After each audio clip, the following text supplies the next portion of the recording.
আসসালামু আলাইকুম গাইস, সবাই কেমন আছেন? আশা করি সবাই অনেক ভালো আছেন। Welcome to my first blog. তো মূলত ফোন কেনার জন্য আমাদের এলাকার রাস্তা দিয়ে গাড়ির জন্য অপেক্ষা করতেছিলাম। প্রায় 10 মিনিট পর সিএনজি পেলাম। সিএনজির মধ্যে উঠে মামারে বললাম যে মামা, আমার তাড়াতাড়ি যাইতে হবে, বিমানের মতন চালান। মামায় বললো তাহলে উপর দিনে যাম নাকি। আর এদিকে আমি আয়নার মধ্যে লং ডং শুরু করতেছি। আর জানেন তো, আইফোন ইউজারদের আয়না দেখলে মাথা ঠিক থাকে না। তারপর বিমানের মতন চালায় মামায় আমাদের গাউসি এসে নামায় দিয়ে গেল আর বললো যে বিমানে গ্যাস শেষ। অবশেষে টানা 2 ঘন্টা জার্নি পর আইসা পৌঁছে যমুনা ফিউচার পার্কের সামনে। আর এইদিকে এত বড় শপে আইসি, একটু ভাবতে নেওয়া লাগবে, তাই সানগ্লাসটা পরে চোখে দিয়ে একটু ভাব দেখা শুরু করতেছি। আর পিছনে পোলাম বলতেছে দেখ কি ভাব দেখায়। তো যমুনা ফিউচার পার্কের ভিতর ঢুকে গেলাম।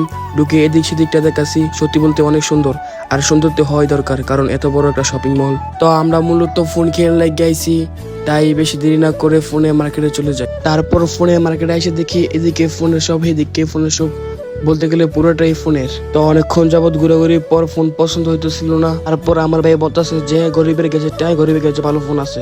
আর এদিকে আমার অবস্থা 12টা হয়ে যাচ্ছে গা। তো আর কি, যে কথা সেই কাজ, গরিবের গ্যাজেটটাই আইফোন 13 প্রো পছন্দ হয়েছে।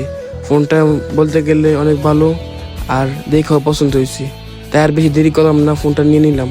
এরপর টাকাগুলো গনে দেখে ঠিকঠাক আছে কিনা। আসলে ভাইদের ব্যবহার খুব ভালো লাগছে, ভাইদের সার্ভিসও অনেক ভালো। তো আমি টাকা গন্তাছিলাম আর ভাবতেছিলাম যে আমি চাইছি এক্সেস, পাইছি 30 প্রো। সব শেষ আলহামদুলিল্লাহ। তো টাকা গোনা শেষ। তারপর বাইরে বলতেছে যে এখানে একটা স্বাক্ষর করে ফোনটা তোমার নিজের করে নাও। তাই আর বেশি দেরি করি নেই, স্বাক্ষর করে ফোনটা নিজে করে নিয়ে নিলাম।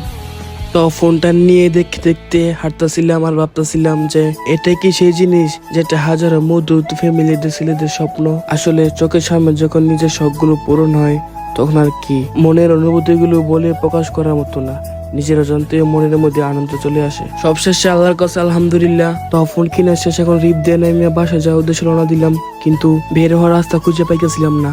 আমি অনেক কাছে শুনেছি যে এখানে ঢুকলে কিন্তু বের হওয়ার রাস্তা খুঁজে পাই না। অনেক খোঁজাখুঁজি পর তারপর গেলে বের হওয়ার রাস্তা খুঁজে পাই। তাই আর কি এই একই কাজ আমাদের সাথে হয়েছে, অনেকক্ষণ খোঁজাখুঁজি পর বের হওয়ার রাস্তা খুঁজে পাইছি। তো অবশেষে ফোনটা কিনে নিলাম। আর এটা আমার লাইফের ফার্স্ট ব্লগ। যদি কোনো ভুল বলে থাকি তাহলে ক্ষমা দৃষ্টিতে থাকবেন। আর আজকে এই পর্যন্তই, দেখা হবে নতুন একটি ব্লগে। সবাই ভালো থাকবেন, আল্লাহ হাফেজ।